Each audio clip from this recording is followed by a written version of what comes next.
Until recently, the North Koreans have refused to even pick up the phone when the South Koreans tried to place calls at the border hotline. So it was significant to see Ri Son-kwon, the man in charge of inter-Korean relations for the government in the north, stepping over the border into the southern side of what's known as the Truce Village at Panmunjom, leading a 5-member team of high-ranking officials into a meeting with his South Korean counterpart. Our talks resume after North and South Korean ties have been severed for a long time, but I believe the first step is half the journey. We came to this meeting today with a serious and sincere attitude, and with the thought of giving our brethren, who have high hopes for this dialogue, invaluable results as the first present of the year.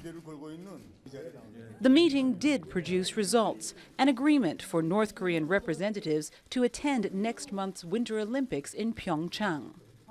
South Korean President Moon Jae-in has dubbed them the Peace Olympics, and it's hoped that with its athletes in Pyeongchang, North Korea may be less likely to conduct any missile or nuclear tests. The United States and South Korea have already said they would put off any joint military exercises until after the Winter Games. South Korea also proposed more discussions on reunions for separated family members to coincide with the Lunar New Year next month, as well as military talks to diffuse tensions at the border. That talks between the Koreans are happening at all is seen by many in the South as a positive step.